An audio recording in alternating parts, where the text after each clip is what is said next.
Kawan, selamat malam Dalam semua. Bertemu kembali dengan kita kelas belajar Alkitab. Malam hari ini kita akan bahas satu tema tentang Yesus dalam Perjanjian Lama.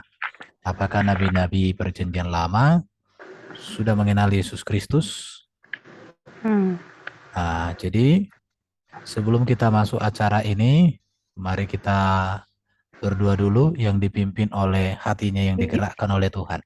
Silahkan. Ibu Ana, silakan Ibu Ana. Ya, mari kita bersatu untuk dalam doa. Bapa kami di surga, kami mengucap syukur Bapa karena pada hari ini kami diberi kesempatan untuk belajar tentang kebenaran firman-Mu ya Bapa yang akan dibawakan oleh Pak Erben. Kamu berkati Pak Erben, Kau berkati kami semua ya Bapa yang belajar pada hari ini, juga yang nanti akan mendengarkan atau yang saat ini mendengarkan ya Bapa. Biarlah firman-Mu ini menjadi berkat buat kami semua ya Bapa. Bapak juga Engkau memberkati teman-teman kami ya Bapak yang belum hadir. Engkau mau jamah mereka ya Bapak, sehingga mereka punya kerinduan untuk belajar tentang kebenaran firman-Mu ya Bapak. Terima kasih Bapak, terima kasih Engkau berkati juga internet kami, sehingga kami berjalan dengan lancar internet kami, dan kami bisa belajar ya Bapak dari awal, pertengahan, hingga akhirnya ya Bapak. Juga Engkau mau berkati juga Bapak channel-channel yang menyiarkan pembelajaran ini ya Bapak, biarlah menjadi berkat buat semua orang ya Bapak. Terima kasih Bapak, terima kasih semuanya. Ini kami serahkan dalam nama Yesus. Haleluya, amin. Amin. Amin Pak. Oke, puji nama Tuhan ya. Ya, Oke, amin. kita diskusi santai sebentar. Ini sebenarnya udah pernah didialogkan ya dengan saudara Muslim, tapi hari ini kita fokus untuk membahas saja. Oke. Ya Pak. Jadi, apakah para nabi telah mengenal Yesus? Apakah Yesus sudah ada di dalam kitab PL? Di sini. Sebelum kita bertanya atau membahas hal ini, maka yang pertama kita harus memahami dulu tentang yang namanya posisi nabi dalam Kristen. Jadi pengertian nabi di dalam ajaran Kristen dengan nabi di dalam ajaran Islam itu dua hal yang berbeda ya. Berbeda. Kenapa saya katakan berbeda? Karena di dalam Kristen itu nabi itu wakil Allah kepada manusia, dan nabi itu berbicara atas nama Allah, dan itu untuk kepentingan Allah bagi kebaikan manusia. Itu kalau posisi nabi di dalam kekristenan.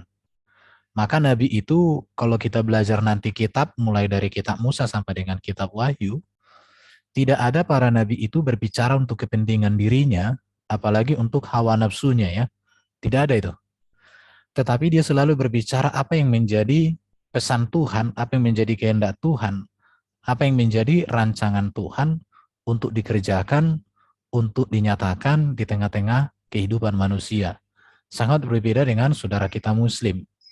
Kalau kita nanti berbicara nabi mereka yang mereka sebut sebagai baginda Muhammad, maka wahyu itu datang sesuai dengan kepentingan nabi di dalam konteks dia sebagai seorang pemimpin umat. Termasuklah di dalamnya berkaitan dengan pernikahannya, berkaitan dengan kebutuhan-kebutuhan yang lainnya di situ ya. Kalau di dalam Alkitab saya tidak menemukan hal itu. Tetapi dia selalu berbicara untuk apa yang mau Tuhan kehendaki bagi bangsa itu. Bangsa Israel khususnya ya, atau umat manusia. Jadi seorang nabi itu juga bahwa Allah berbicara langsung kepadanya.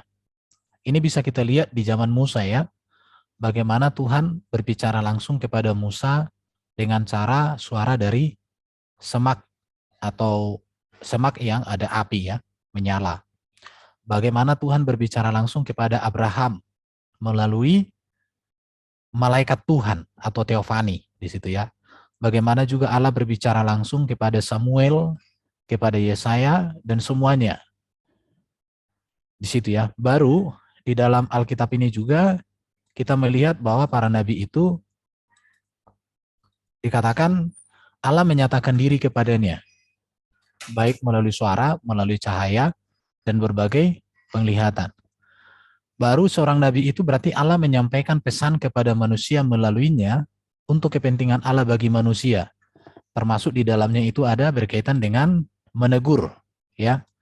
Jadi ketika bangsa Israel itu hidup dalam dosa atau umat manusia, maka disampaikan teguran melalui nabi itu.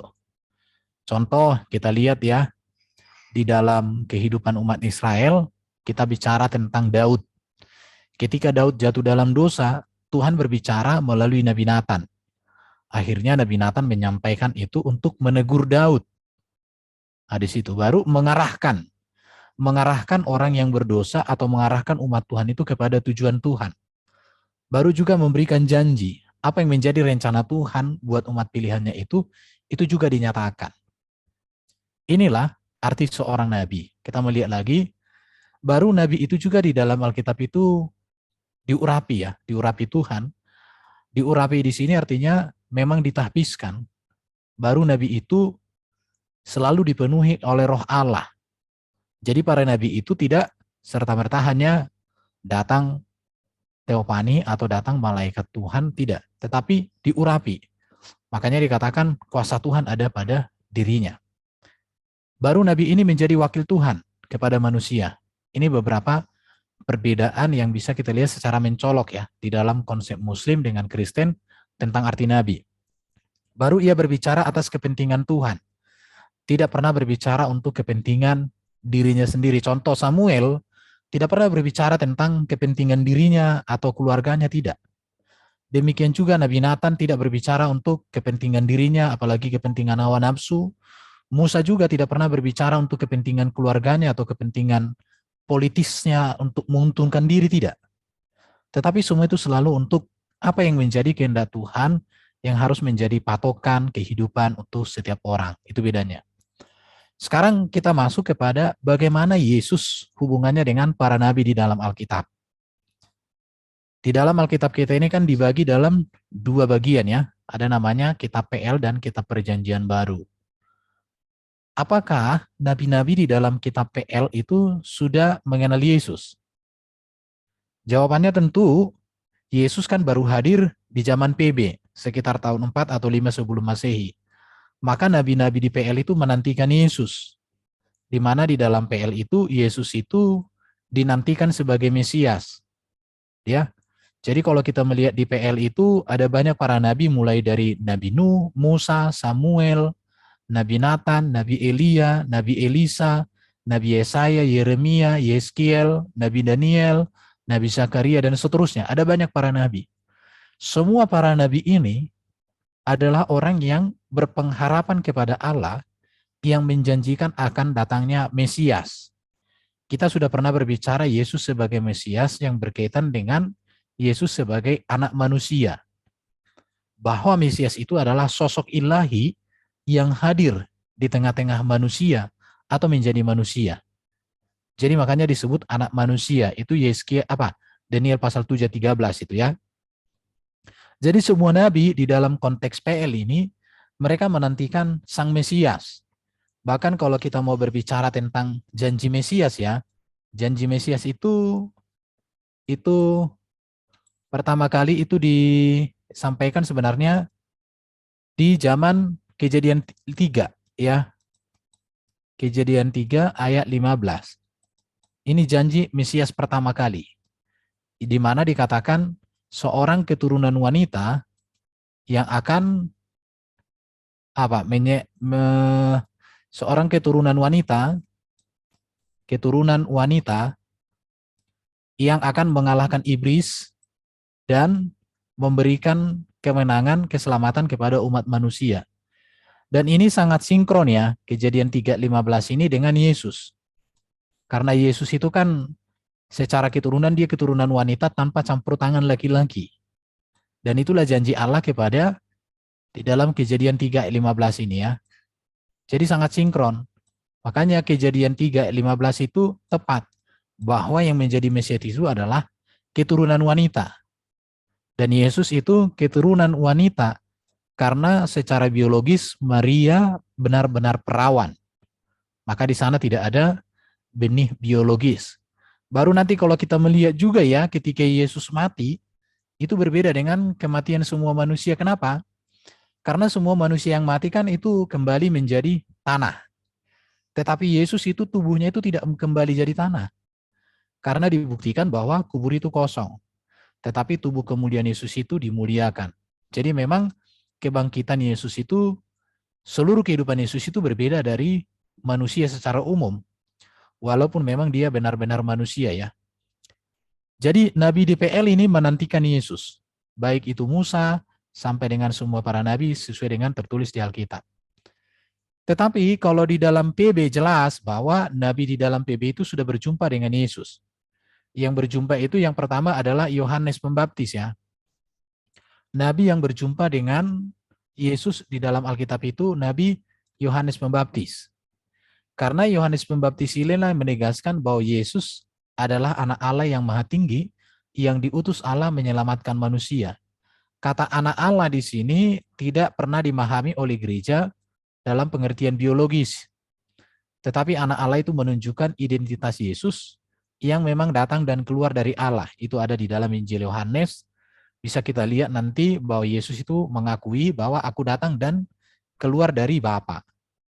Yesus sebagai anak Allah itu jelas ada ditegaskan oleh Yohanes di sini ya. Tetapi ada juga Nabi PL seperti Musa ya. Itu dengan Elia itu berjumpa dengan Yesus loh. Musa ini nabi yang diberikan hukum. Sedangkan Elia ini diberikan kuasa, dia terangkat hidup-hidup ke surga. Ya. Jadi dua sosok ini pernah berjumpa dengan Yesus secara ajaib. Ini bisa dibaca di dalam Matius 17 ayat 34, Markus 9 4 sampai 5 dan Lukas 9 ayat 30 sampai 33 dikatakan Musa dan Elia datang secara ajaib kepada Yesus di mana saat itu mengalami kemuliaan di atas bukit. Dan peristiwa ini disaksikan oleh para rasul. Jadi siapakah Yesus di dalam perjanjian lama? Maka saya katakan Yesus di dalam perjanjian lama, dia adalah firman Allah yang masih ada di dalam diri Allah, tetapi selalu menyatakan diri melalui teofani. Ini yang harus kita tahu ya, jadi teofani. Maka ini perlu untuk mengenal siapa Yesus ini, perlu.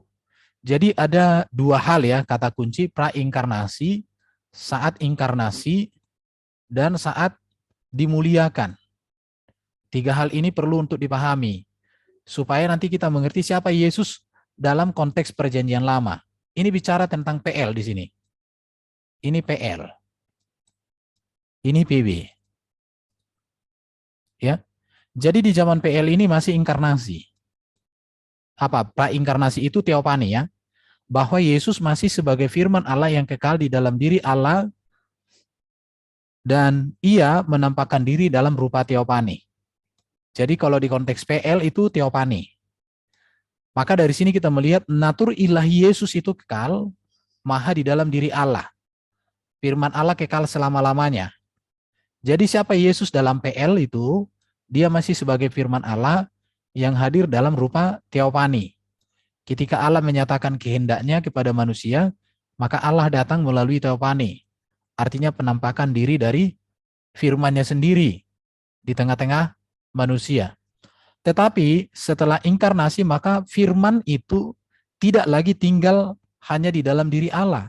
Tetapi firman Allah yang Maha Kuasa itu dihadirkan mengambil rupa manusia. Maka di dalam inkarnasi Yesus ini adalah firman sekaligus ia adalah manusia. Maka dari sini kita bisa mengatakan bahwa natur manusia Yesus itu baru ada sejak Maria mengandung. Ya, ini yang disebut dengan inkarnasi. Dan natur manusia Yesuslah yang memiliki awal. Makanya intinya memang kalau orang mau belajar tentang siapa Yesus itu, ada dua hal yang harus dipahami ya. Dua hal. Yang pertama itu disebut dengan natur ilahi. Ini harus tahu ya. Baru natur insani. Natur insani Yesus. Natur ilahi itu kekal.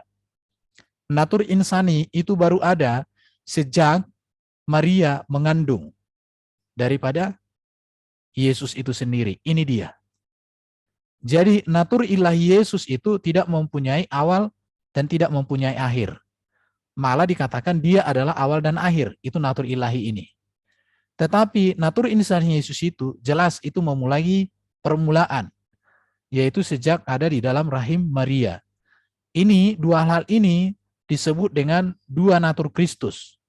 Kadang tentang natur ilahi Yesus itu ini disebut, kadang ini disebut sebagai kristologi atas. Kristologi atas. Sedangkan insan Yesus ini disebut kristologi bawah. Di situ. Jadi orang Kristen itu kita melihat Yesus itu dari dua sisi secara bersamaan. Maka beberapa hari lalu kan ketika ditanya sama si Juma, jadi siapa para nabi di dalam kitab Perjanjian Lama yang sudah mengenal Yesus? Ya jawabannya kan jelas. Yesus itu kan baru hadir di dunia ini, awal kemanusiaan Yesus itu ada di abad ke-1. Atau boleh dikatakan tahun sekitar 4 atau 5 Masehi. Ya, di sini baru Yesus lahir. Jadi manusia yang hidup di bawah dari 4 atau 5 sebelum Masehi ini, tentu mereka tidak pernah berjumpa dengan tubuh manusia Yesus. Itu sudah pasti tidak pernah. Tetapi mereka itu menantikan kehadiran dari Sang Mesias, dan itulah Yesus. Dan mereka bernubuat atau mengajarkan tentang datangnya Yesus. Jadi cara pandang orang Kristen untuk melihat Yesus itu ada dua ya, sebentar. Sebentar saya tambah dulu. Saya tambah dulu satu lembar. Oke. Oke, saya buat ini di slide baru. Saya coba buat ya. Oke. Jadi cara pandang untuk PL dengan PB itu beda. PL ini menantikan ya, menantikan Mesias. Baru mereka juga menubuatkan Mesias. Dan Mesias itu adalah Yesus. Sedangkan umat PB itu menerima Mesias. Jadi bukan menantikan lagi, tapi ini sudah menerima Mesias. Melihat kepada Mesias. Bahkan umat PB ini melihat kegenapan, nubuatan, dan penantian para nabi. Ini kegenapan Mesias. Sekaligus umat PB ini adalah mengharapkan janji Mesias, janji Yesus yang kedua. Jadi teman-teman di sini ya. Jadi kalau umat PL itu masih mengharapkan akan kedatangan Mesias, mereka menubuatkan akan kedatangan Mesias. Tetapi umat PB menerima penggenapan akan nubuatan dan pengharapan nabi-nabi PL. Jadi mereka ini sudah menerima penggenapan. Sekaligus umat PB ini menerima ajaran, karya, dan perbuatan Yesus di masa kehadirannya dan juga janji kedatangan yang kedua. Di sini. Kedatangan yang kedua ya. Inilah.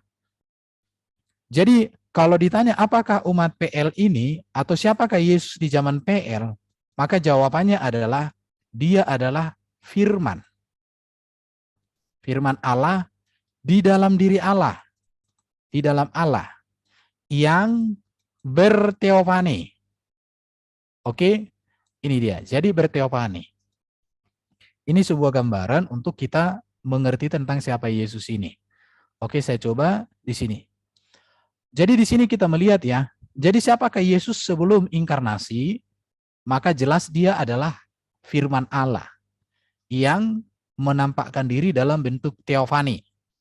Kemudian setelah inkarnasi, maka dia adalah manusia di mana kemanusiaan Yesus ini ya memiliki awal. Maka saya katakan keilahian Yesus itu tidak memiliki awal.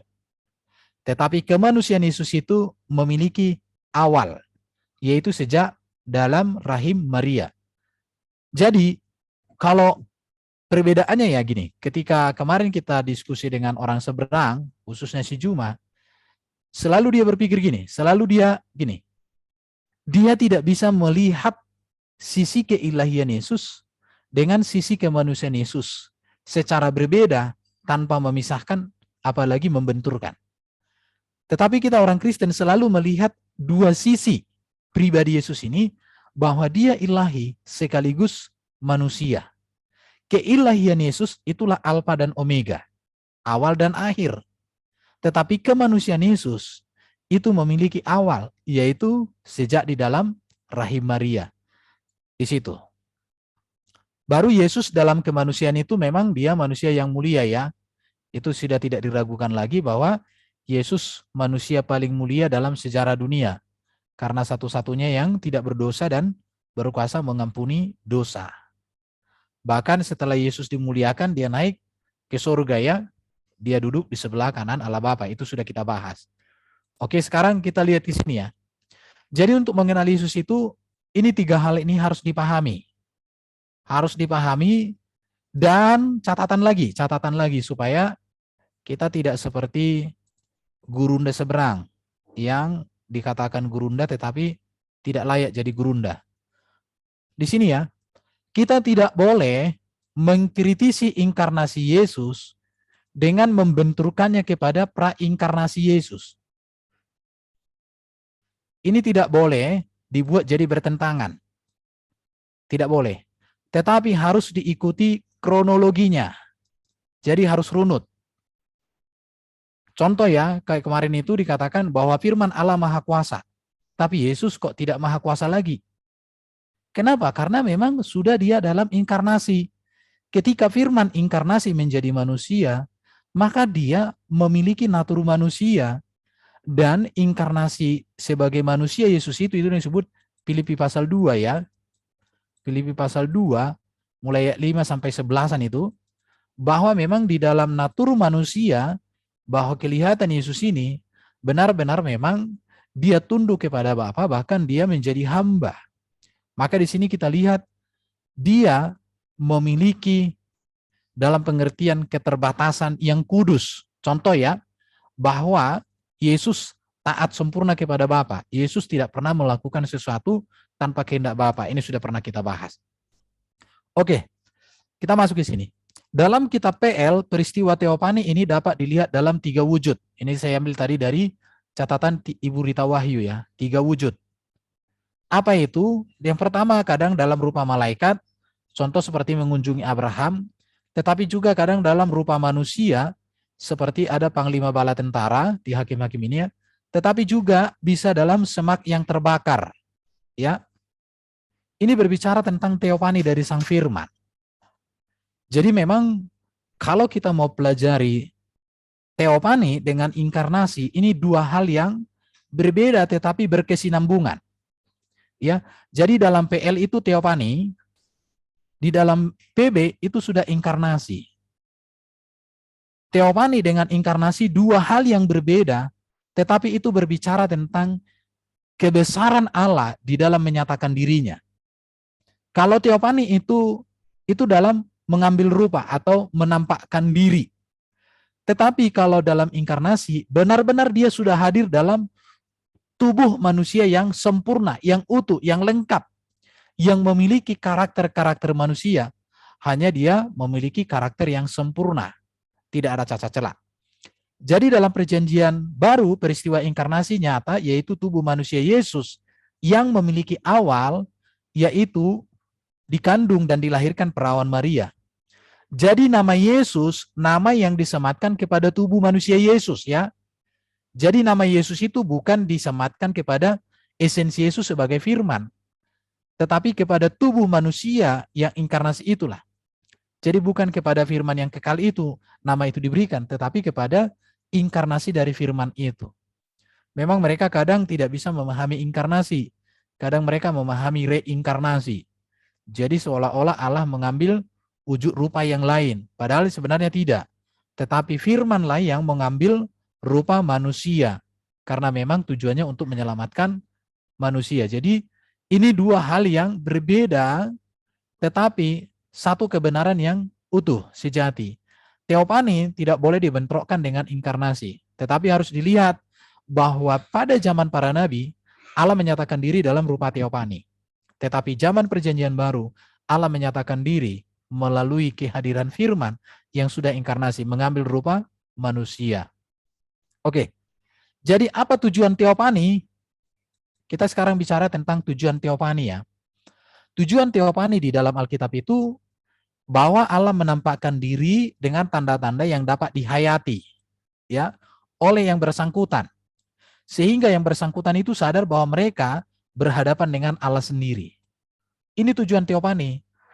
Jadi supaya orang yang berjumpa dengan teofani Allah itu, mereka mengerti bahwa Allah hadir bagi mereka, bahwa mereka sedang berhadapan dengan Allah sendiri. Jadi Allah sendiri yang menyatakan diri dalam rupa teofani itu mewujudkan kehadiran Allah bagi mereka.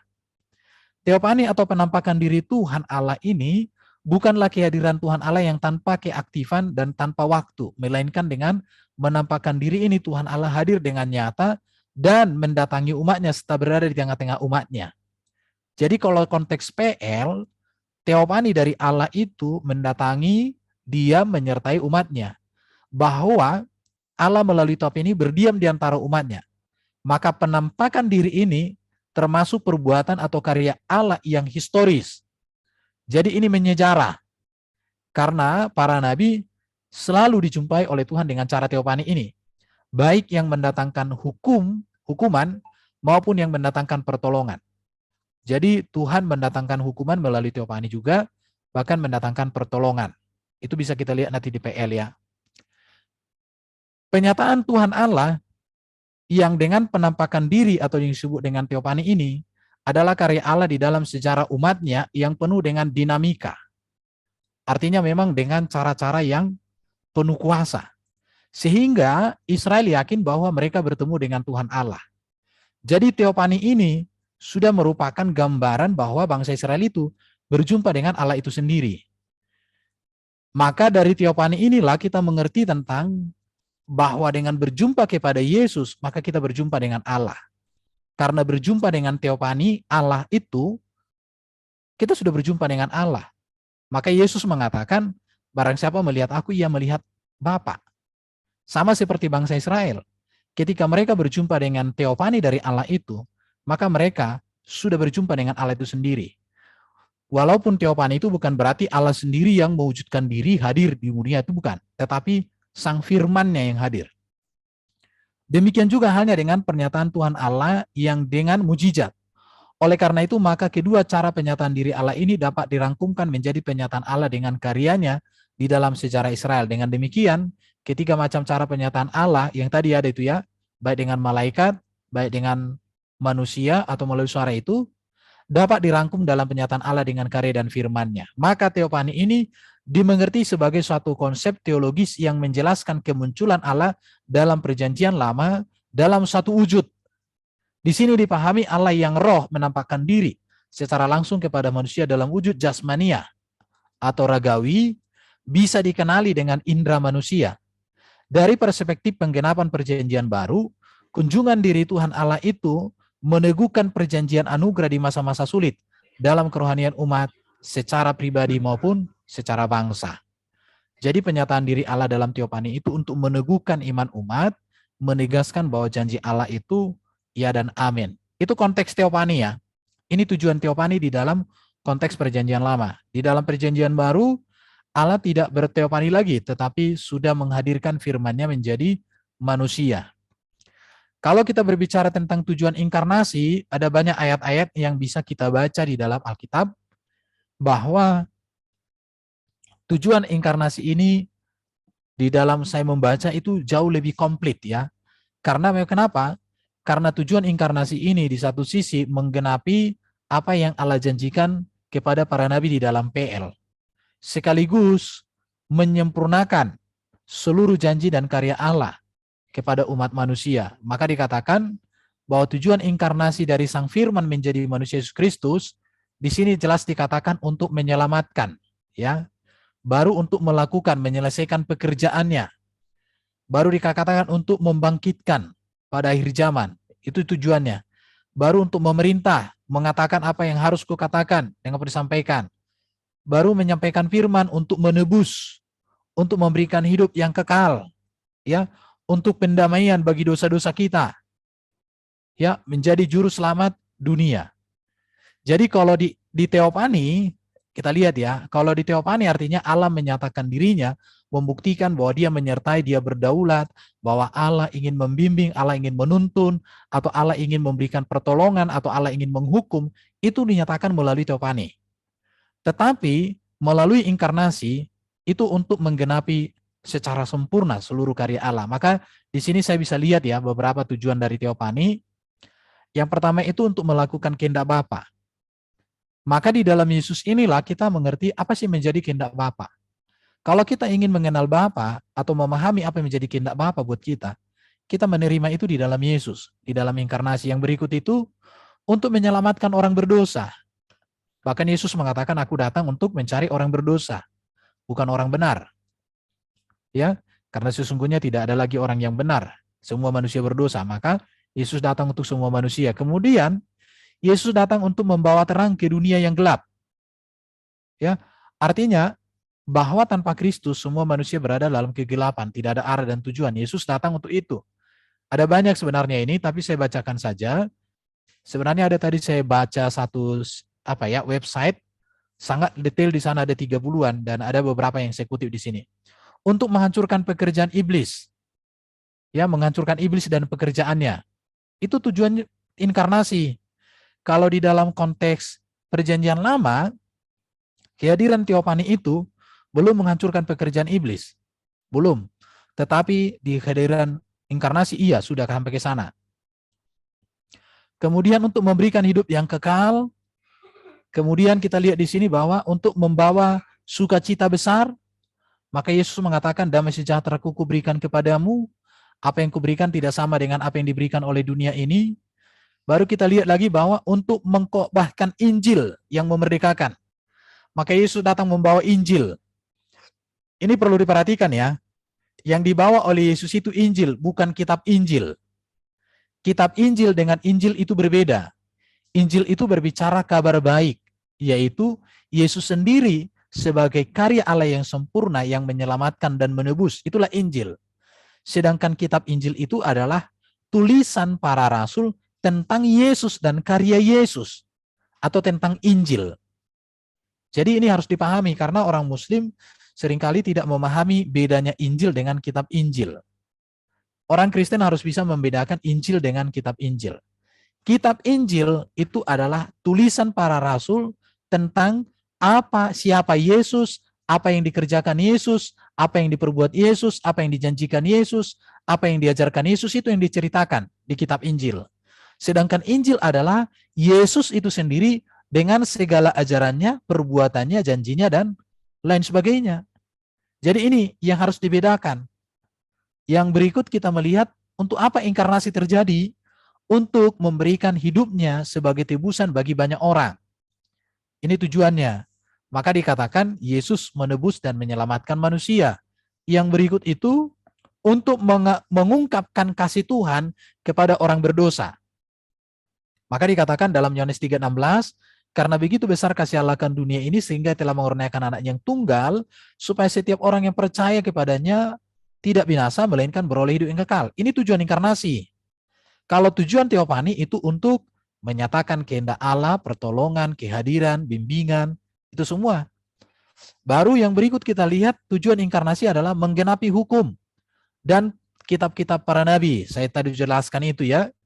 Jadi seluruh para nabi itu berbicara tentang kedatangan Mesias. Yesus datang untuk menggenapi itu. Seluruh para nabi itu berbicara tentang hukum. Dan Yesuslah yang menyempurnakan seluruh hukum itu. Yang berikut itu kita lihat bahwa tujuan inkarnasi itu memanggil orang berdosa untuk bertobat. Maka Yesus katakan dia datang untuk menobatkan ya. Kita lihat lagi yang berikut ini, untuk mencari dan menyelamatkan orang yang hilang. Kita lihat lagi yang berikut, tujuan inkarnasi itu adalah untuk membawa kedamaian. Sama dengan membawa sukacita ya. Yang berikut kita melihat untuk membuat kita mengambil bagian dalam sifat ilahi.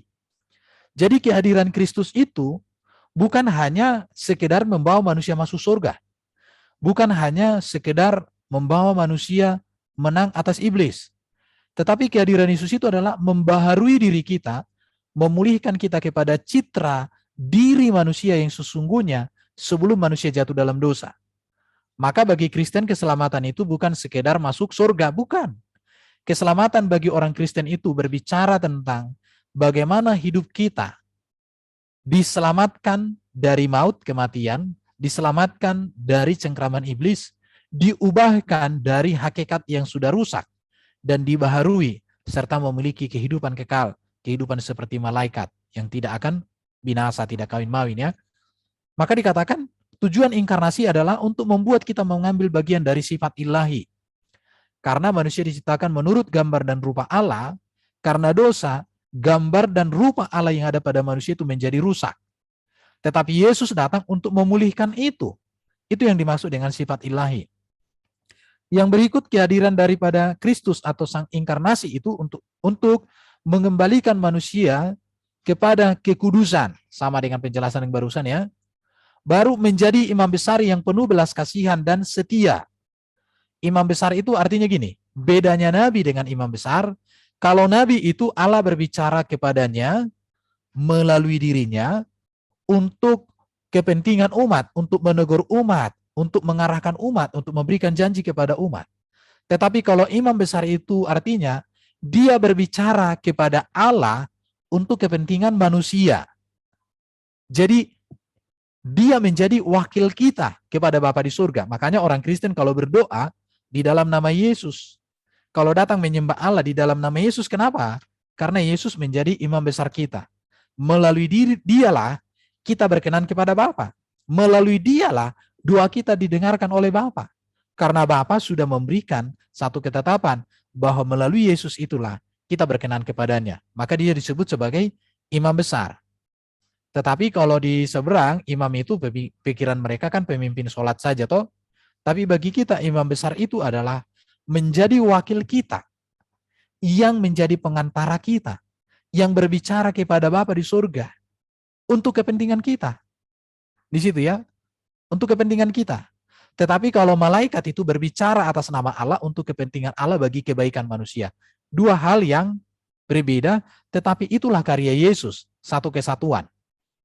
Maka Yesus itu imam besar sekaligus nabi bagi kita. Itulah kemesiasannya. Yang berikut, bahwa Yesus itu menjadi Adam kedua yang lebih besar dari Adam yang pertama. Adam yang pertama membawa manusia jatuh dalam dosa, tetapi Yesus sebagai Adam kedua membawa manusia menang atas dosa. Adam yang pertama membawa manusia diusir dari hadirat Allah. Adam yang kedua itulah Yesus membawa manusia bersatu bersekutu dengan Allah. Adam yang pertama membawa manusia mengalami kematian. Yesus sebagai Adam terakhir membawa manusia mengalami kehidupan yang kekal, dan seterusnya. Yang berikut kita melihat, tujuan dari inkarnasi adalah untuk mengungkapkan kemuliaan Allah, untuk mengungkapkan kebesaran Allah. Maka di dalam Ibrani pasal 1 dikatakan, kalau zaman dahulu Allah berbicara kepada kita melalui para nabi atau melalui Teofani lah, melalui para malaikat. Tapi pada zaman akhir ini ia berbicara kepada kita melalui anaknya yang tunggal, firman-Nya. Itulah Yesus Kristus. Jadi kita bisa membedakan ya, konteks PL itu berbicara tentang teofani dari Allah. Artinya Yesus masih sebagai firman Allah di dalam diri Allah yang di dalam beberapa peristiwa menyatakan diri dalam rupa teofani. Tetapi konteks PB bahwa dia sudah inkarnasi, benar-benar hadir sebagai manusia. Untuk apa? Untuk melakukan seluruh kehendak Allah. Ini saya sudah tunjukkan data-datanya, masih banyak sebenarnya yang bisa kita lihat tentang siapa Yesus, mengapa dia harus berinkarnasi. Jadi kembali lagi saya ulangi di sini tentang prainkarnasi. Prainkarnasi ini berbicara tentang kejadian sampai dengan Maliaki, atau bisa disebut ini dengan zaman para rasul, para nabi ya. Itu mulai dari Adam sampai Zakaria, orang tuanya daripada Nabi Yohanes. Saya buat begitu ya. Pada masa ini, para nabi menantikan kedatangan Mesias yang menebus dan menyelamatkan sesuai dengan janji Allah. Jadi para nabi belum pernah berjumpa dengan manusia Yesus Kristus yang sempurna, belum. Pada zaman ini, Yesus masih sebagai firman Allah yang ada di dalam diri Allah yang sering menyatakan diri melalui teofani. Itu harus dipahami ya. Tetapi di zaman PB, Matius sampai Wahyu yang saya sebut ini sebagai zaman para rasul, di zaman para rasul ini, Mulai dari Nabi Yohanes Pembaptis sampai dengan zaman para rasul dan sampai sekarang ini. Janji Allah kepada para nabi di dalam PL ini digenapi melalui kehadiran Yesus. Jadi di sini kita melihat nubuat dan penggenapan. Jadi prainkarnasi itu masih nubuat, kedatangan, tapi inkarnasi itu adalah kegenapan nubuat. Jadi kalau mereka katakan, apakah para nabi dalam PL sudah berjumpa dengan Yesus? Tentu tidak. Tetapi apakah para nabi, terus kalau para nabi di PL ini belum berjumpa dengan Yesus, lantas siapakah Yesus di zaman PL? Dia adalah masih firman Allah di dalam diri Allah yang hadir dalam rupa teofani. Di situ ya. Jadi zaman inkarnasi atau di masa inkarnasi ini, janji Allah kepada para nabi digenapi melalui kehadiran Kristus. Maka Yesuslah Mesias yang dijanjikan Allah mulai dari Kejadian pasal 3 ayat 15. Ya, bahkan puncak dari pewahyuan ini semakin tegas itu di Daniel pasal 7 13 ya, atau ya Daniel pasal 7 13 14. Di inkarnasi Yesus adalah inkarnasi firman Allah yang hadir dalam rupa manusia yang sempurna untuk menyatakan seluruh kehendak Allah bagi manusia dan dunia. Setelah inkarnasi, maka selama inkarnasi ini kan berlangsung sekitar 33 tahun ya. 33 tahun Yesus hidup sebagai manusia di dunia, sebagai manusia yang sempurna, walaupun Yesus berkarya kurang lebih dari 3 tahun ya. 3 tahun Yesus menyatakan karyanya selama inkarnasi. Setelah inkarnasi terjadi, maka Yesus mulia naik ke surga. Ini saya sebut dengan zaman gereja sampai sekarang. Jadi sejak Yesus terangkat ke surga sampai sekarang itu disebut dengan zaman gereja. Yaitu mulai kenaikan Yesus ke surga yang disaksikan oleh para murid. Saksinya banyak sekali ya. Di zaman mulia di surga ini, Yesus Mesias yang selama hidup di dunia ini, ia tidak berdosa, berkuasa penuh dosa. Yesus sempurna dalam ajaran etika dan moral dan seluruh perbuatannya selama dalam hidupnya di dunia yang kurang lebih 33 tahun. Tetapi setelah Yesus naik ke surga, maka ada namanya zaman, akhir zaman ya, yaitu masa kerajaan surga. Ya. Jadi kita melihat ada beberapa masa ini ya. Masa zaman para nabi, masa zaman para rasul, masa zaman gereja, baru masa zaman kerajaan surga. Posisi Yesus di sini berbeda. Zaman para nabi, dia masih sebagai firman Allah di dalam diri Allah yang berteofani. Zaman inkarnasi, dia adalah manusia yang sempurna, yang hadir di tengah-tengah dunia untuk melakukan seluruh karya Allah seperti yang dijelaskan tadi. Kemudian itu selesai semua dikerjakan, Yesus naik ke surga. Di surga Yesus menyediakan program kerajaan bagi kita. Maka kelak nanti di akhir zaman, dia menjadi raja segala raja dan Tuhan di atas segala Tuhan. Dan dia menjadi hakim yang adil. Maka pada hari saat inilah orang percaya diberikan upah mahkota oleh Yesus Kristus. Ia memberikan hukuman kepada mereka yang menolak. Maka dikatakan di dalam Yesus itu nanti di akhir zaman yang mati itu dibangkitkan dan diubahkan. Yang hidup itu diubahkan dalam sekejap, maka orang yang mati dalam Kristus, yang hidup dalam Kristus sama-sama akan menyongsong Kristus di dalam kemuliaannya. Jadi memang kalau kita mau bicara tentang Yesus ini, kita harus memahami Yesus siapa dia sebelum inkarnasi. Siapa dia saat inkarnasi, siapa dia dan bagaimana dia dalam kemuliaan di surga, dan bagaimana dia nanti di dalam akhir zaman. Dan kita harus memahami ini pada posisinya. Jangan sampai posisi Yesus inkarnasi kita benturkan dengan posisi Yesus prainkarnasi. Tidak bisa dibenturkan. Tetapi harus dipahami prainkarnasi dalam konteks prainkarnasi, inkarnasi dalam konteks inkarnasi, mulia di surga dalam konteks mulia di surga, dan akhir zaman dalam konteks mulia di surga. Ini 4 bagian ini jangan dibentur-benturkan. Kan kalau saudara kita seberang kan membenturkan. Inkarnasi Kristus diserang berdasarkan keilahiannya.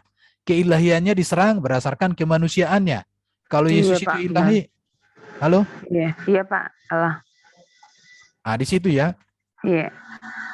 Oke. Jadi ini yang harus dipahami ya. Jadi siapa Yesus prainkarnasi, bagaimana dia saat inkarnasi, bagaimana dia saat mulia di surga, bagaimana dia mulia di akhir zaman. Ini 4 posisi tentang Yesus, pahami pada konteksnya. Saudara kita orang seberang Muslim, seringkali 4 konteks ini dibentur-benturkan. Akhir zaman dibenturkan dengan kemanusiaannya. Contoh ya, kemanusiaan Yesus. Yesus kok nggak tahu akhir zaman, katanya kan. Terus berarti Iya dia Pak. nggak ilahi, dibenturkan kan. Iya. Padahal konteksnya itu harus dipahami pada konteks itu. Iya. Itulah iman Kristen ini yang luar biasa. Ketika saya belajari, memang sungguh luar biasa ya. Oke, saya lihat masih ada nggak ya? Oke, bukti-bukti bahwa kehadiran Yesus dijanjikan dalam kitab perjanjian lama oleh para nabi, itu semua ada ya. Jadi bahwa memang konteks PL itu berbicara nubuat ini. Konteks PB itu berbicara penggenapan. Tetapi dalam konteks PB, kitab perjanjian baru, konteks hidup zaman gereja, mula-mula atau para rasul, masih ada karya yang belum diselesaikan oleh Yesus. Yaitu apa? Program kerajaan. Di dalam konteks PB ini, program penebusan, program penyelamatan, pendamaian, itu sudah selesai dikerjakan. Tetapi program kerajaan Yerusalem baru, itu sekarang sedang dinantikan oleh kita dan sedang dikerjakan oleh Yesus. Dan pada waktunya itu akan selesai sesuai dengan waktu Bapa di surga, maka Yesus datang menjadi Raja segala Raja. Jadi itu teman-teman yang bisa sampaikan. Intinya di sini, untuk memahami siapa Yesus itu, siapa dia sebelum inkarnasi, disinilah konteks teopani ya. Teopani. Inkarnasi itu berbicara dia hadir sebagai manusia sempurna, mulia di surga itu berbicara dia memiliki kemuliaan, di hari zaman dia berbicara kekuasaan Raja segala Raja. Jangan dibenturkan, jangan dipertentangkan, tapi pahami pada konteksnya. Itu cara belajar Kristen tentang pengenalan kepada Yesus yang agung dan mulia ini. Kalau 4 konteks ini tidak dipahami secara tepat, maka orang itu akan gagal mengenal siapa Yesus. Di situ. Saya pikir sampai di sini dulu teman-teman. Silakan mungkin ada mau menambahkan atau untuk di-sharingkan silakan. Oke, silakan siapa yang ingin bertanya atau ingin menambahkan, boleh. Si Seri, Bu Hilda, Kak Stefanus, Bu Ana, Mas Didik.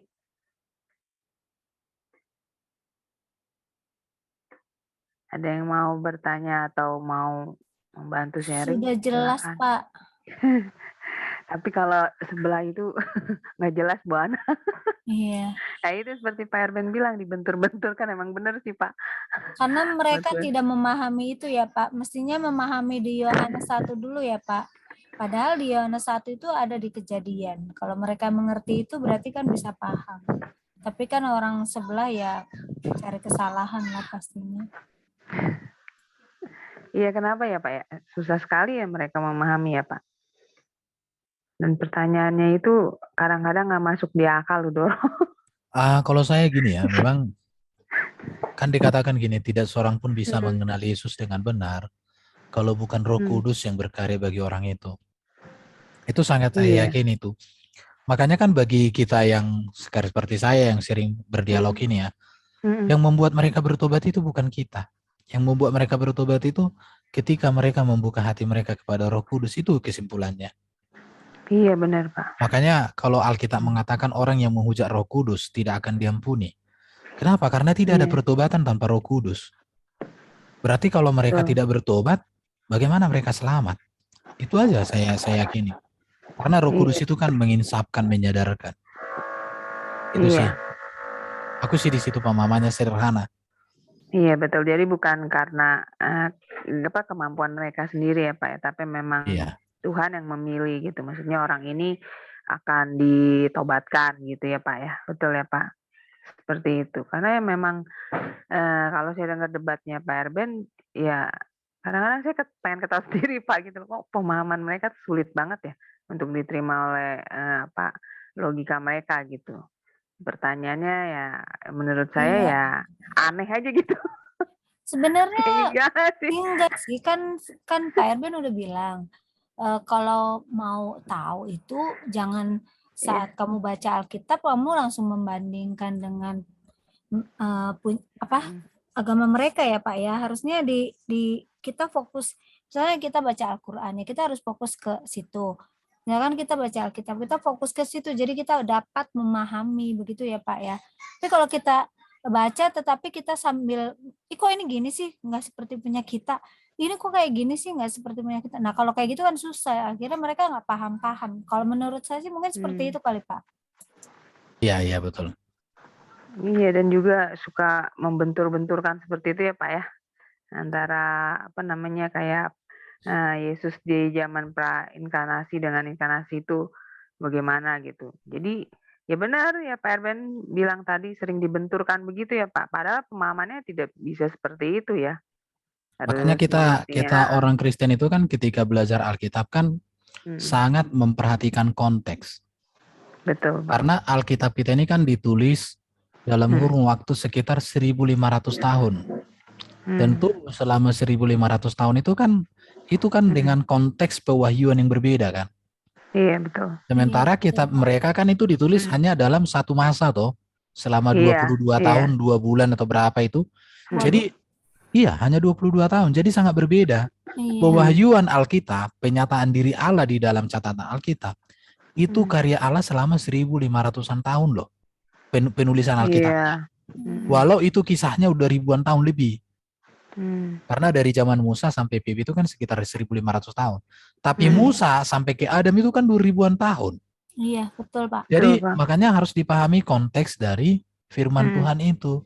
Kalau mereka kan konteksnya kan hanya satu. Muhammad. Tapi itu pun kalau kita mau belajar lagi ya kaitan dengan asbabun nuzul, itu kan banyak juga asbabun nuzul itu yang tidak bisa dijelaskan. Susah ya Pak. Iya. Kalau dipahami asbabun nuzul, ya terlalu banyak sih untuk kita pertanyakan. Cuman mereka kan nggak suka ditanya. Mereka suka bertanya tanpa, ini gini, mereka itu suka bertanya menghiraukan jawaban. Iya, betul. Iya, itu. Bener, Pak. Jadi kalau saya dulu waktu kuliah gini kan, waktu kuliah dulu, ketika kita berdialog dengan orang, kita tanya sesuatu jawaban, maka ketika jawabannya itu salah, kita tunjukkan ini yang benar. Iya. Nah, nanti dia akan membuktikan bahwa jawaban dia yang benar, jawaban kita salah. Akhirnya adu data kan. Iya. Atau ketika jawaban kita sudah mendekati ibaratnya jawaban kita benar, maka kebenaran yang kita sampaikan ini diuji lagi. Tidak membuat premis yang baru untuk mengaburkan pembicaraan yang pertama. Betul, tapi Pak. membuat pembicaraan itu semakin tajam. Iya, Ketika betul. pembicaraan Harusnya itu begitu. sudah dikupas tuntas, baru ganti topik. Tapi kalau mereka kan lompat-lompat seperti apa itu? Seperti kalau kata Pak Deki Ngade seperti itu Pak. Kalau saya kadang memakai seperti monyet. Seperti monyet yang di tengah hutan itu. Nggak mau mendengar penjelasan, Pak. Iya, itulah dia. Iya, jadi hanya mau bertanya tapi tidak mau mendengar penjelasan gitu. Iya, jadi betul, nggak pernah bisa selesai yang namanya untuk untuk mencari kejelasan dari topiknya ya kan Pak. Ya begitu kan, jadi nggak pernah bisa sinkron jadinya gitu karena ya nggak pernah mau mendengarkan, selalu mendengarkan suaranya sendiri punya gitu. Ini punya arti sendiri gitu ya Pak. Makanya jadi saya mereka waktu tuh dengar enggak sih, kalau menurut saya tuh gini loh Pak. Kalau dari Alkitab kita itu kan nggak ada kata-kata lucu, nggak ada kata-kata yang nggak masuk akal kan begitu ya Pak. Istilahnya sejarah, benar-benar sejarah kan gitu ya. Tapi kalau mereka kan beda ya dengan kita. Harusnya mereka tuh berpikir, kok ini seperti ini sih. Contoh kayak kita baca komik gitu ya Pak ya.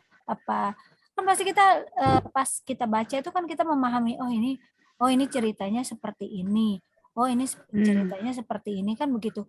Bukan malah yang yang nggak nyambung, yang masuk akal, mereka bilangnya kok ini kok kayaknya nggak masuk akal gitu kan. Mereka kan malah terbalik. Kalau menurut saya mereka itu terbalik loh Pak, dari kita itu benar-benar berbalik loh. Memang mereka harus terbalik. Karena memang mereka itu suka terbalik.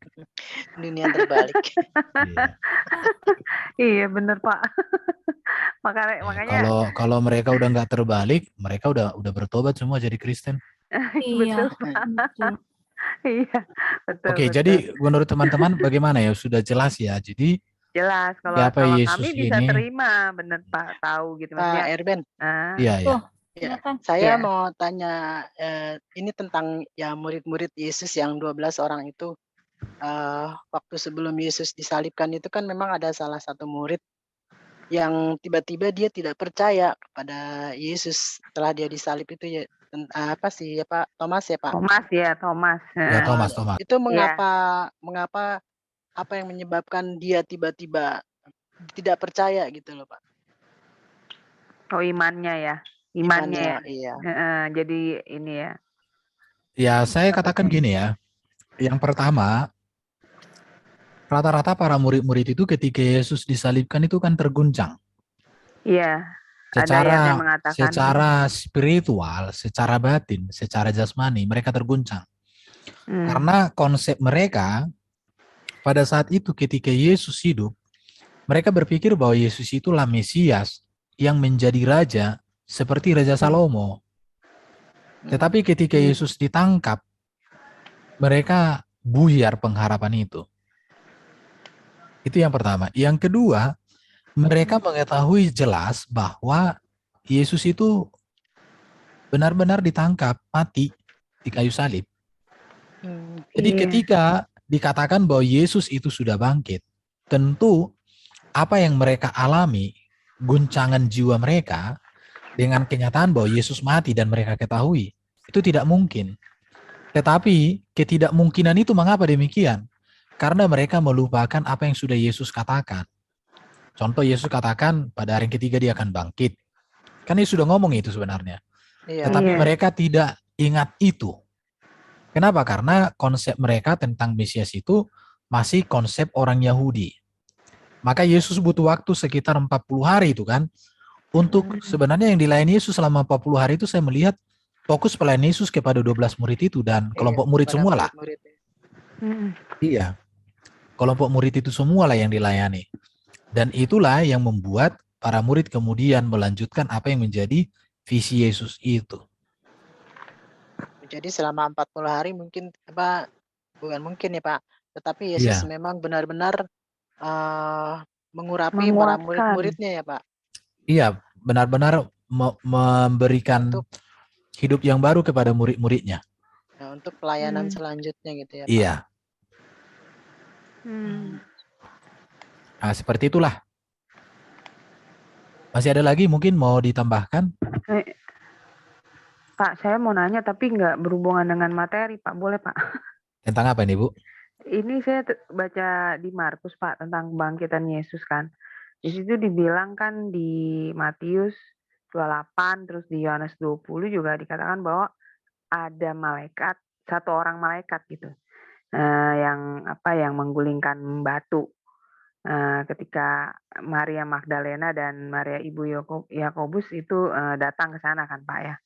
Nah ini tapi kenapa saya baca di di Lukas 24 itu dikatakan ada 2 orang ya Pak? Kenapa bisa kontradiksi seperti itu Pak? Itu sebenarnya bukan kontradiksi, itu yang disebut dengan paradoks. Paradoks itu artinya seolah-olah bertentangan tetapi sebenarnya saling menguatkan. Oh, jadi sebenarnya dua-duanya betul. Dua-duanya betul. Kan dibilang satu orang malaikat, tapi di Lukas dibilangnya 2 orang. Jadi pengertiannya gimana tuh Pak? Saya kurang Pak. Jadi kan para penulis Alkitab ini kan bukan menulis dalam waktu yang sama, bukan duduk bareng mereka menulis. Oh iya. Tetapi mereka menulis pada waktu yang berbeda di tempat yang berbeda. Dan tidak ada janjian mereka untuk nulis itu. Mereka menulis itu kan untuk kepentingan pemberitaan Injil. Saya kasih gambaran ya. Sekarang ini kan di Indonesia contoh, di kita ini kan ada banyak media sosial. Media sosial itu bisa memberitakan satu fakta kebenaran dengan pemberitaan yang berbeda. Kenapa? Karena para penulisnya itu penyorotan peristiwanya yang mau ditonjolkan itu berbeda. Sekarang kan sering terjadi kayak gitu. Contoh gempa bumi terjadi. Disebutkan korban 50 orang. Tapi yang satu menyebutkan 51 orang. Kok bisa beda? Ya peristiwanya itu dia fokus menceritakannya di mana. Di situ contoh kalau di Markus itu kan itu pertama kali ditulis kan. Iya. Tetapi waktu pertama kali ditulis itu kan artinya penulisnya itu mendapat informasi bahwa satu malaikat yang dilihat. Rupanya kemudian ada lagi orang melihat, aku melihat 2. Akhirnya penulis Lukas mengatakan 2. Begitu. Jadi penulisan gitu. Alkitab itu, karena Iya. gini ya, hal-hal seperti ini kan tidak bisa diterima Muslim, karena menurut mereka Alkitab itu didikte kan. Sementara bagi kita kan Alkitab ini kan bukan dikte. Alkitab itu adalah pengalaman para rasul, pengamatan para rasul, kesaksian para rasul, pengetahuan para rasul tentang siapa Yesus dan karya Yesus, apa yang terjadi dengan Yesus, apa yang dijanjikan Yesus. Di situ. Jadi Alkitab itu tulisan para rasul tentang pengalaman hidup mereka, kesaksian hidup mereka, informasi yang mereka ketahui, dan mereka benar-benar mencintai Yesus dan mereka hidup dalam pimpinan Roh Kudus, dan itu mereka tuliskan. Jadi bukan didiktekan, jadi datang ibaratnya Yesus atau Roh Kudus itu, hai Lukas, sini kau, tulis, dikte. Nggak ada kayak gitu. Iya, tapi justru yang seperti hal-hal ini yang bisa dijadikan senjata ya bagi mereka ya Pak, buat menyerang kita sebenarnya. Karena mereka mau bahwa kitab suci itu didikte. Iya betul. Tapi kalau kita pakai premis yang sama juga terhadap Quran, Quran nggak bisa jawab juga. Iya. Karena sekarang ini kan banyak penelitian mengatakan bahwa Quran itu pun ada beberapa versi. Ada perbedaan-perbedaan juga kok. Bahkan Quran baru dikodifikasi atau dikanonisasi itu 1924 di Kairo, Mesir. Masih berapa puluh tahun kan? Masih ratusan tahun. Iya benar. Benar Pak. Belum sampai 100 tahun lah. 1924 dengan 2022. Berarti 2 tahun lagi baru 100 tahun. Oh ya udah lebih 100 ya. Oh belum. 2 tahun lagi. Iya. Itu. Oke. Ngerti Pak saya. Berarti nanti saya bisa jawab kalau ditanya. Iya, terima kasih Pak. Jadi intinya yang harus ditegaskan di situ bahwa penulisan Alkitab bukan dikte. Iya. Tetapi betul, pengalaman para rasul, pengenalan para rasul, pengertian para rasul, kesaksian para rasul berdasarkan apa yang mereka lihat, mereka ketahui, dan mereka alami. Itu aja yang harus ditegaskan. Jadi sejak semula Kristen itu tidak pernah punya kitab didikte. Oke, masih ada lagi kira-kira teman-teman? Gitu ya Pak, semuanya masih ada? gitu ya. Iya. Ya, siapa yang ingin bertanya? Silakan. Saya mau tanya yang itu Pak, apa? Mazmur 78 ayat 2 itu. Apa itu Mazmur 78? Yang kalau nggak salah nubuatan tentang Yesus ya, kalau nggak salah ya Pak ya. Iya, Mazmur 78 ayat 2. Ini bukan Pak. Kedatangan Mesias. Ya. Ya, karena nubuatannya kan banyak. Ayat 2. Iya. Aku mau membuka mulutku mengatakan amsal. Aku mau mengucapkan teka-teki dari zaman purbakala. Maksudnya itu apa ada ini? Ayat itunya kan Pak di Matius 13 ayat 35. Supaya genaplah. Matius 13 ayat 35 Pak, kok itunya apa? Matius 13 ayat 35. Matius 13 ayat 35. Oh, supaya genaplah firman yang disampaikan oleh Nabi. Aku mau membuka mulutku mengatakan perumpamaan. Aku mau mengucapkan hal-hal yang tersembunyi sejak dunia dijadikan. Iya bukan Pak. Saya waktu itu ada belajar tentang mengapa Yesus adalah Mesias. Nah ini ayatnya ayat ini sih Pak dikasihnya. Iya. Artinya kan gini kan. Jadi Mazmur 78 itu kan termasuk salah satu Mazmur mesianik yang berbicara tentang pengajaran Yesus ya. Yesus seorang pengajar. Dan memang betul bahwa Yesus kan selalu mengajar dalam perumpamaan. Iya, betul. Baru Yesus menyampaikan hal-hal yang baru. Ya, banyak hal yang baru dan itu sesuai dengan apa yang ada di dalam Mazmur 78 ayat 2 tadi. Oh, iya. Nah, di situ. Contoh, Yesus kan kadang juga mengutip ketika Yesus ketika dia mengatakan Eli Eli lama sabachthani, itu kan ada kaitan dengan PL juga. Iya. Itu dia mengutip dua pemazmur itu, dua mazmur. Jadi dia sedang berdoa di situ menyampaikan doa itu. Iya, Pak. Iya, itulah. Ada lagi teman-teman mungkin yang mau dipertajam? Didiki gimana, Bro? Ada mau kau sampaikan? Mas Didik? Mas Didik biasa chat, Pak, dia. Tadi Iya. dia ada chat. Stefanus tuh. Kasih ayat. Oh, Mas Bro.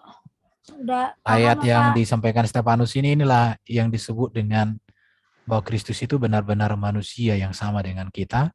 Hanya perbedaannya dia tidak berdosa dan tidak ada kelemahan yang salah ya. Yesus Iya, betul, memiliki Pak. kelemahan yang kudus. Contoh, dia bisa lapar. Itu keterbatasan yang kudus. Dia bisa marah, dia bisa sedih, itu keterbatasan yang kudus. Tapi bukan dosa. Itu menunjukkan dia manusia.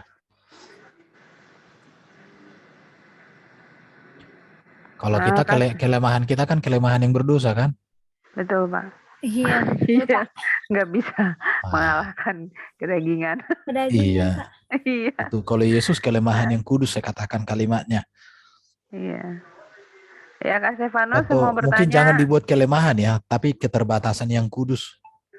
Ya, keterbatasan yang kudus lebih tepat, Pak. Iya. Kalau kelemahan seolah-olah kekurangan ya, tapi ya, kalau keterbatasan, iya betul. Oke. Masih ada teman-teman?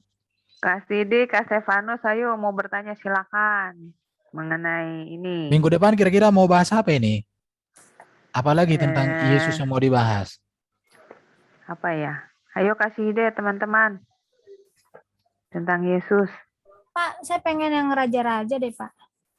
Mas Didik ini ada chat, Pak. Kalau yang lain nggak tahu, Pak. Raja-raja, kitab raja-raja.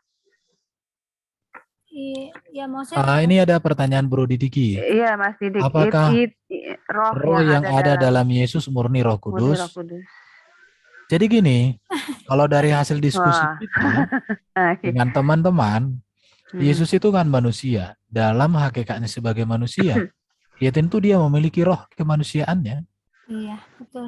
Betul. Tetapi dia juga memiliki roh Allah. Tetapi roh Allah yang ada pada Yesus itu memiliki keutamaan daripada kita. Karena dikatakan roh hikmat ada padaku. Bahkan ada dikatakan itu di mana ya? Yesaya 11 itu roh Allah itu secara sempurna berdiam di dalam diri Yesus. Iya, betul. Kalau kita kan roh Allah itu ya berdiam juga dalam diri kita, tetapi tidak secara sempurna ya Pak. Tidak seperti pada Yesus, karena Yesus ini kan utama di atas segala-galanya. Bahkan dikatakan roh Allah itu dengan roh Yesus itu, roh yang ada dalam Yesus saling mendiami. Iya. Kalau istilah apanya itu, istilah bahasa yang biasa digunakan secara teologis itu perikoresis, saling mendiami. Makanya kadang kan Roh Kudus itu disebut sebagai Roh Kristus atau Roh Yesus itu ada kayak menyatu gitu ya Pak ya. Iya. Saling mendiami seperti menyatu gitu ya. Maka saling mendiami. Iya. Dan itu juga bisa dikaitkan dengan Yesus mengatakan aku dan Bapa dan satu. Kan Tritunggal ya Pak ya. Ya memang kalau orang memahami Tritunggal dengan tepat, Alkitab ini sangat indah dipelajari. Iya, betul Pak. Tapi kalau orang sudah tidak memahami konsep atau ajaran Tritunggal yang benar, susah. Nanti orang dikatakan Yesus sendirilah Bapa itu, katanya kan kacau kita. Iya. Katanya Padahal Yesus 3 pribadi yang gitu berbeda. Ya, dalam satu Allah. Makanya itulah Pak. Harus benar konsep dasarnya Pak, pemahamannya. Iya betul. Oleh mereka ya kan Pak, siapa itu Allah, siapa itu Yesus, siapa itu Roh Kudus, itu. Bagaimana Allah yang Esa itu bersama Firman dan Rohnya itu dulu? Iya, betul. Harus Oke, masih ada lagi kira-kira? Bro Didiki gimana? Penjelasannya apa bisa diterima? Dan Mas Bro tuh Stefanus ini Pak ini mau itu tahu aja begini ya. Ini yang bertanya ini juga anak Tuhan, ini aku jadi bingung karena begini pertanyaannya kan. Iblis itu kan juga ciptaan Tuhan, kita juga ciptaan Tuhan. Kenapa ajaran kita itu kok selalu menyetrap dalam nama Yesus segala kuasa iblis aku hancurkan begitu? Itu menurut sampean gimana itu pengertianmu? saya dibilang gitu, Pak. Ini sebenarnya gimana toh? Apa itu cuma karena dia itu mengatakan bahwa Tuhan Yesus katanya jahat kan gitu. Coba Ajarannya itu. diulangi bentar Pak. Saya tadi ini ada kerjaan di sini. Coba gimana kira-kira? Begini kan, aku ini sama-sama anak Tuhan ini, anak orang Kristen lah. Iya, ya. Dia bertanya sama saya itu begini, kita ini kan sama-sama anak Tuhan, iblis juga ciptaan Tuhan, kata dia begitu.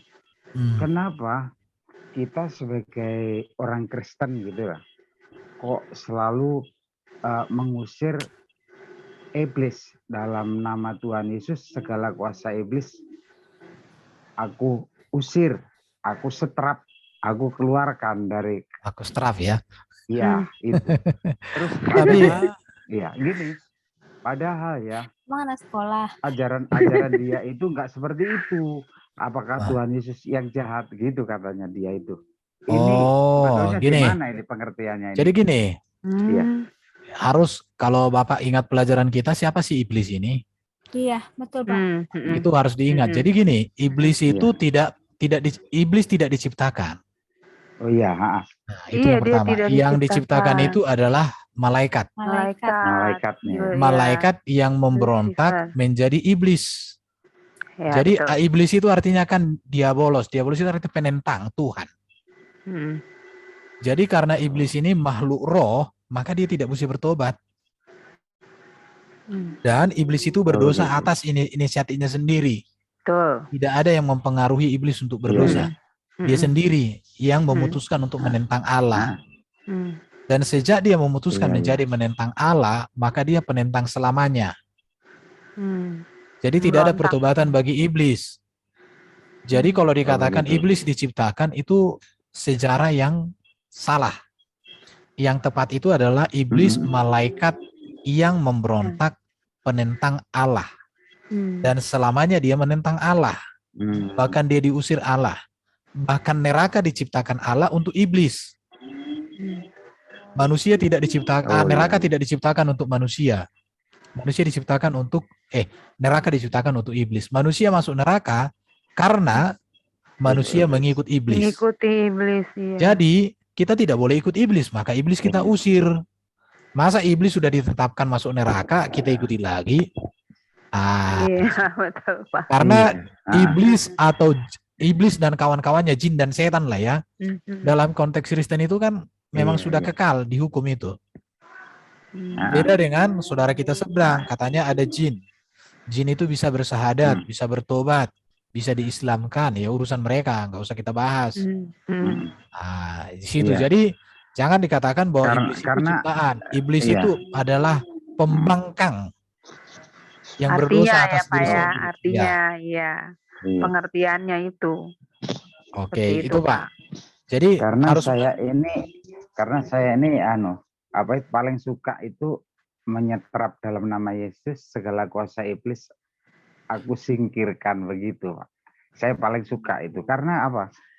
Karena ya kalau saya di rumah saya ini kata orang itu kalau saya ndak kendel katanya dia gitu. Ndak berani kan gitu. Nah, kenapa saya takut? Karena aku punya Tuhan Yesus, saya bilang gitu kan. Jadi setiap ada sesuatu yang membuat hati saya tidak nyaman itu, saya selalu ngomong sama Tuhan kan. Saya setrap dalam nama Yesus gitu. Segala kuasa iblis aku singkirkan dari rumah saya bilang gitu. Itu menurut dia salah gitu. Jadi menurut dia itu salah. Itu sama-sama umat Tuhan katanya dia gitu kan. Jadi yang kalah iblis bukan umat Tuhan. Pengertiannya. Lah iya, pengertiannya kayak gitu. Jelas-jelas ya Pak. Ya, seperti itu. Iya. Masa. Jadi itu karena mungkin dia kurang paham Pak tentang pengertian iblis itu. Paham. Iya. Makanya Kak Stefanus sering jelasin seperti yang Pak bilang. Kalau iblis itu adalah julukan gitu loh. Jadi bagi malaikat yang membangkang, memberontak terhadap Tuhan. Nah itu iblis gitu. Jadi bukan iblis diciptakan Kak. Iya, Tuhan iya. nggak pernah menciptakan Jadi iblis. itu udah pernah kita bahas kok, malaikat, Iya, Iya. iblis, setan sudah. Benar, aku pernah Makanya saya bilang dengar apalagi juga mau kita itu. bahas. Jadi Jadi Itu Mas dia Didik ada ngomongnya nanya. apa itu? Sebentar. iya. Berarti roh Allah yang mendiami fisik manusia ya Pak Erben. Iya, setiap Yang manusia yang menundukkan percaya, diri sebagai ya, manusia biasa, bukan manusia Superman. Makanya kudus tidak berdosa, bahkan bisa bangkit sendiri tanpa ada yang bilang, Yesus bangkitlah. iya Nah, betul. gimana Pak? Itu Mas Didik, Pak Erben. Iya betul. Sip. Mas Didik ini sebenarnya udah bisa jadi debater ini. Kalimatnya tajam-tajam ini. Bagus. Iya. Oke, masih ada lagi kira-kira? Iya teman-teman. Silakan. Ada yang mau menambahkan? Atau sudah cukup? Pak. Cukup Kalau ya? Oke, kalau tahu deh. Barangkali yang lain. Cukup, kita cukup. Sama Doro. Hari ini Coba pembahasannya. itu dalam nama Muhammad iblis pergi gitu, ngusir iblis gitu, bisa nggak ya Pak ya? oh janganlah. Pakai ayat kursi. Ayat-ayat kursi kok mereka kan? Iya. Cuman saya nggak tahu kenapa disebut. Oh, ayat-ayat kursi katanya itu. Udah pernah sih ditanya kenapa ada ayat kursi itu. Ih, merinding tahu Pak, saya malah merinding Pak dengar suara itu. Ya maaf kata ya Pak, saya soalnya udah pernah ngalamin. Jadinya Ya saya udahlah, nggak usah. ini. Kalau ada ayat kursi kita bawa aja bangku, ayat sofa. Meja Pak, meja. Bukan ayat sofa biar enak rebahan, bawa bantal sekalian. Tidur Pak. Enak kalau gitu.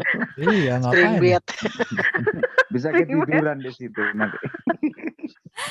Aduh. Ayat sofa. Bukan penghinaan ya, bukan penghinaan. Just kidding. Iya. Oke, kalau tidak ada kita berdua ya. Iya Pak. Iya, oke Pak. Oke, Pak. Oke, Iya. kita berdua, Mari kita Bapak. Dia sakit Pak, tolong Pak. Oke, siapa berdua? Iya, Pak Eklesia Pak. Oh, Sedang sakit gak apa enak ini? badan, udah 3 hari katanya. Iya, sama aku pun Nah, kayaknya berapa hari ini aku apa ya? Tenggorokannya panas. Oh, berarti sama ya semuanya. Saya juga Iya, begitu, istriku Pak. juga gitu. Aku sakit nelan itu juga, Pak. Virus Iya, apa sama. itu ya? Virus apa sih itu, Kak Eri? Si Seri. Itu yang baru itu. Nggak tahu lah, Apa? nggak tahu. Kemarin aku ikut, COVID. mungkin Doro. aku ikut Iya. upacara. B45 Waktu ikut upacara itu rame banget Oh. orang nggak pakai masker. Iya. Nah, udahlah.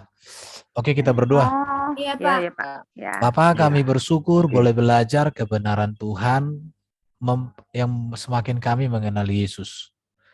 Bahwa karyamu melalui Kristus sempurna, ajaib, dan mulia buat kami.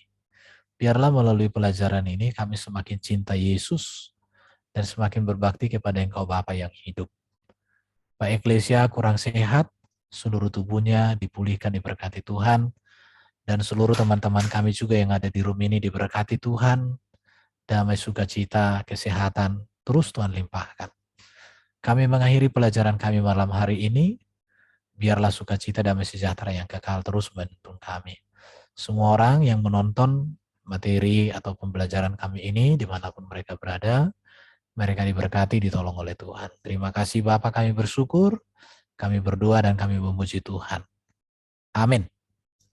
Amin. Oke teman-teman, selamat malam ya. Amin. Terima kasih, Terima kasih, Pak Barben, Pak. untuk pelayanannya. Selamat malam Pak semua. Oke, Eklesia. shalom. Tuhan berkati. Selamat istirahat Oke, semua. oke. Iya. Kalau kita Sandy kan ya, Iya Pak. hari Minggu depan belum tahu aku apa yang mau kita pelajari lah. Apa aja lah Pak, boleh Pak. Kan Bapak kan banyak Pak. Ya maksud aku belum tahu Pengen nanti itu Pak tentang raja-raja deh Pak. Saya pengen tahu Pak. Soalnya kalau baca Alkitab ya memang udah jelas sih. Tapi kan siapa tahu Pak Erben banyak lebih. Ini Oh lagi. iya nanti, oke nanti. Iya. Makasih Pak. Shalom. Yo, oke, shalom.